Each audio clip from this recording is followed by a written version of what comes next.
नमस्कार दोस्तों, FLN 8 सीखने का आकलन इस कोर्स में आपका स्वागत है। और मैडम सरोज के इस चैनल को सब्सक्राइब करें।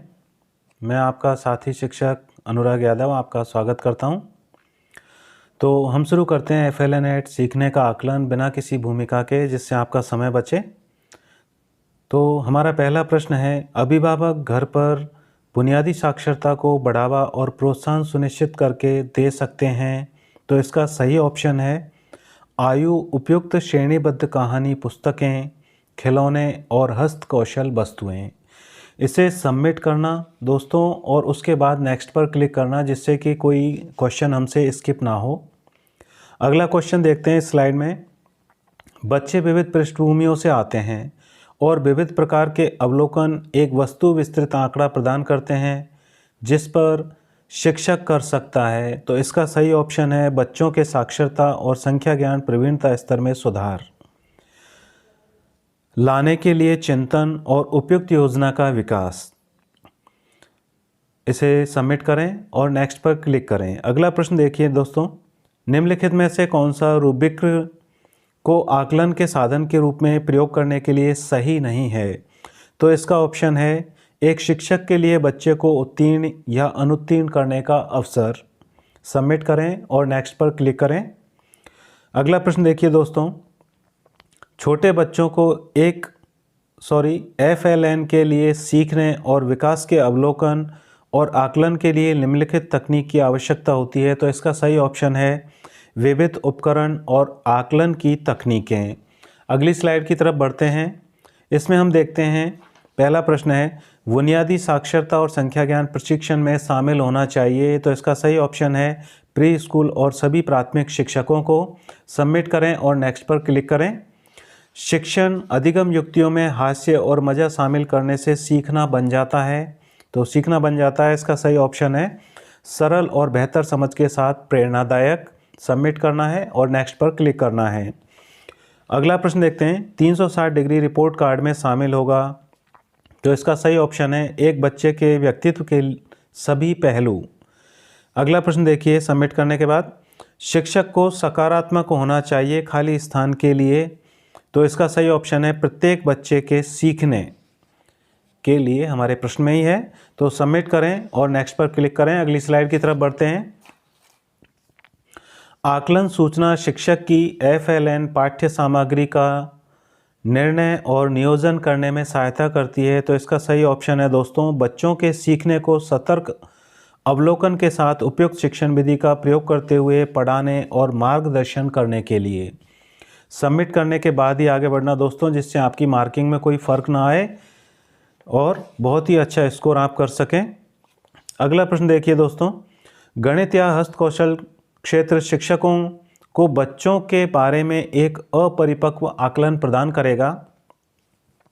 इसका सही उत्तर है संज्ञानात्मक विकास। सबमिट करना है और फिर नेक्स्ट पर क्लिक करना है। अगला प्रश्न देखिए, बुनियादी साक्षरता और संख्या ज्ञान के लिए आकलन खाली स्थान सुनिश्चित करने में सहायता करता है। तो इसका सही ऑप्शन है सीखने की अयोग्यताओं और संभाव्य योग्यताओं की प्रारंभिक पहचान। इसे सबमिट करना है और नेक्स्ट पर क्लिक करना है। अब देखते हैं हम, अगला प्रश्न है आकलन नियोजित, व्यवस्थित और संरचित होता है और खाली स्थान का विभिन्न अंग होता है। तो इसका सही ऑप्शन है पाठ्य चर्चा / पाठ्यक्रम, यानी दोनों ही इसमें होते हैं। अगली स्लाइड की तरफ बढ़ते हैं। पढ़ने का बहाना करने के लिए गतिविधि है। तो इसका सही ऑप्शन है बुनियादी साक्षरता। अगला प्रश्न देखिए स्लाइड का, गतिविधियों में बच्चों की सक्रिय संलग्नता प्राप्त करने के लिए प्रमुख है। तो इसका सही ऑप्शन है 360 डिग्री। अगले प्रश्न की तरफ बढ़ते हैं। सबमिट जरूर करना, जिससे कोई क्वेश्चन स्किप ना हो जाए। बाल केंद्रित समय पर किया गया आकलन बच्चों को स्कूल के लिए तैयार होने और खाली स्थान में मदद करेगा। तो इसका सही ऑप्शन है उन्हें स्वस्थ, संज्ञानात्मक और भावात्मक रूप में सक्षम व्यक्ति के रूप में विकसित करने में मदद करेगा। तो इसे सबमिट करना और नेक्स्ट पर क्लिक करना। दोस्तों सबमिट नहीं करोगे तो वो स्किप माना जाएगा और वो आपकी मार्किंग में शामिल नहीं होगा। अगला प्रश्न देखिए, शिक्षकों को आदर्श साक्षर या गणितीय व्यवहार की आवश्यकता होती है, तो इसका सही ऑप्शन है गतिविधियों के लिए निर्देश देते समय। आइए बढ़ते हैं अगली स्लाइड की तरफ। सबमिट जरूर करना अपने क्वेश्चन को ध्यान में रखते हुए। अब देखते हैं अगला प्रश्न है हमारा स्लाइड का, गणित या हस्त कौशल क्षेत्र में नहीं होता, तो इसमें नहीं होता वाला ऑप्शन इसका सही है पेंट और ब्रश। सबमिट करना और नेक्स्ट पर क्लिक करना दोस्तों। अगला प्रश्न देखते हैं, हम बुनियादी अवस्था में बच्चों को FLN सीखने के लिए निम्न द्वारा प्रोत्साहित करते हैं, तो इसका सही ऑप्शन है खेल आधारित, गतिविधि आधारित, ठोस अनुभवों और खिलौने या खेल। अगला प्रश्न देखते हैं, पहेलियों पर काम करना और उन्हें सुलझाना बुनियादी संख्या ज्ञान की गतिविधि है, किंतु यह भी संकेत करती है, तो इसका सही ऑप्शन है सूक्ष्म गत्यात्मक योग्यताएं। सबमिट जरूर करना दोस्तों। अगला प्रश्न देखिए, FLN में आकलन का उद्देश्य है, तो इसका उद्देश्य है बुनियादी अवस्था पर काम करने वाले शिक्षकों को बच्चों के साक्षरता और संख्या ज्ञान के लिए सीखने के स्तर के लिए ठोस सूचना प्रदान करना। तो सबमिट करें और नेक्स्ट पर क्लिक करें। बढ़ते हैं अगली स्लाइड की तरफ। जारी आकलन सूचना खाली स्थान के लिए आवश्यक है, तो इसका सही ऑप्शन है दोस्तों विकासात्मक उपयुक्त FLN कार्यक्रम के नियोजन एवं कार्यान्वयन। तो दोस्तों साथ में एक बात भी कहना चाहूँगा, काफ़ी मेहनत से हमारे चैनल द्वारा ये वीडियो तैयार किया जाता है।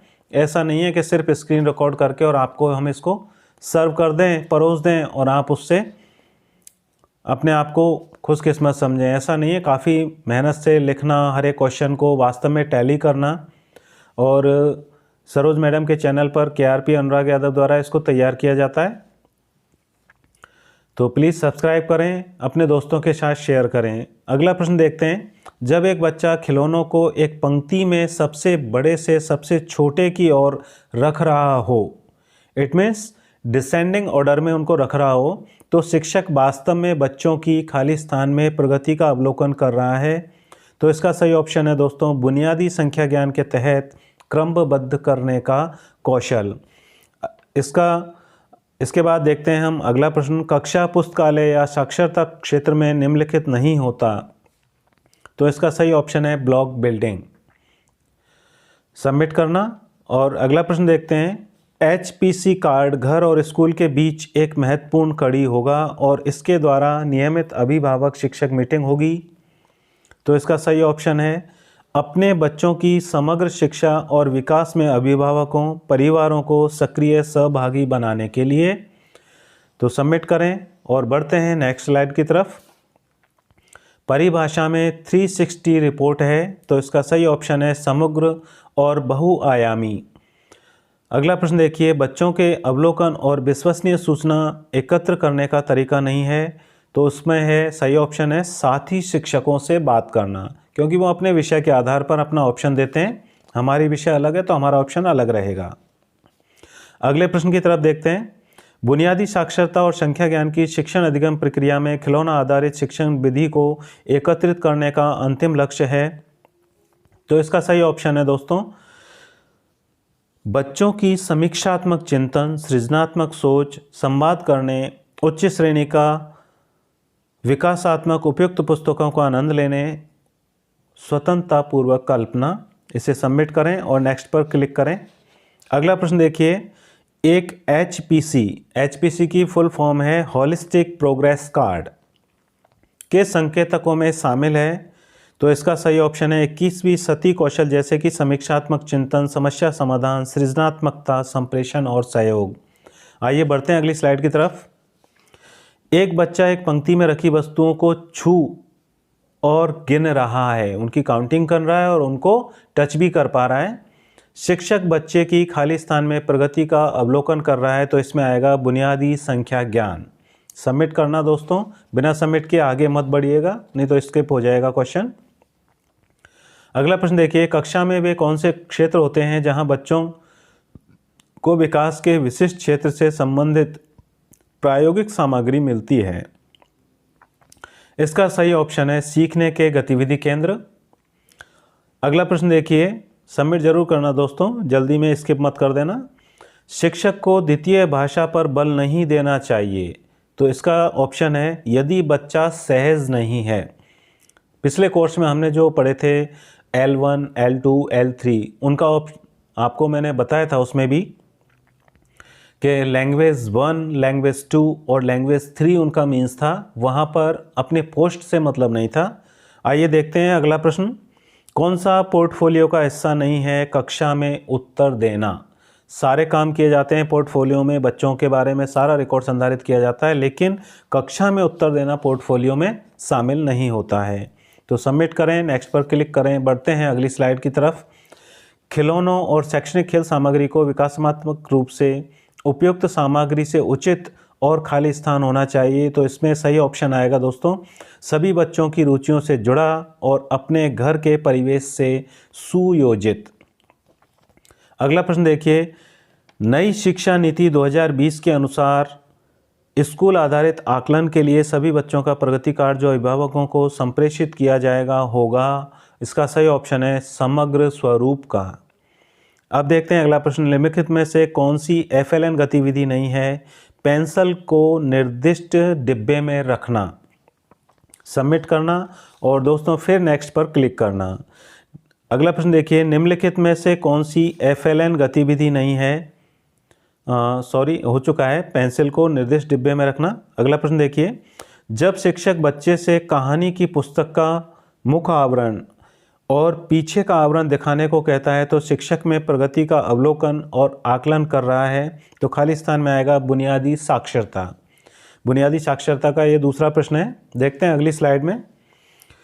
खिलौने वाले टेलीफोन और बोलती पुस्तकें तकनीकी सहायता प्राप्त खिलौने हैं जो काफ़ी हद तक खाली स्थान को बढ़ावा देते हैं, तो इसका सही ऑप्शन है भाषा और संप्रेषण कौशलों। सबमिट जरूर करना दोस्तों। आगे बढ़ते हैं। FLN में शिक्षक बच्चों का सबसे अच्छा काम एकत्रित करता है और उसे एक फाइल फोल्डर में सीखने के प्रमाण के रूप में रखता है। फोल्डर को कहा जाता है, तो बिल्कुल ही वेल नोन है पोर्टफोलियो।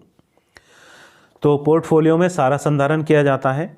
अगला प्रश्न देखते हैं, बुनियादी और प्रारंभिक स्तर पर आने वाले बच्चों का आयु वर्ग क्या होता है? तो इसका सही उत्तर है दोस्तों 3 से 11 वर्ष। सबमिट करना और नेक्स्ट पर क्लिक करना। अगला और अंतिम प्रश्न देखते हैं हम इस वीडियो का। किए हुए आकलन को अभिभावकों को संप्रेषित किया जाना आवश्यक है, तो इसका सही ऑप्शन है उपयुक्त पूर्व निर्धारित अंतराल पर। तो दोस्तों, मैडम सरोज के चैनल को सब्सक्राइब करें और अपने साथी अनुराग को सपोर्ट प्रदान करें। देखने के लिए बहुत बहुत धन्यवाद। Please like, share and subscribe my YouTube channel educational ICH।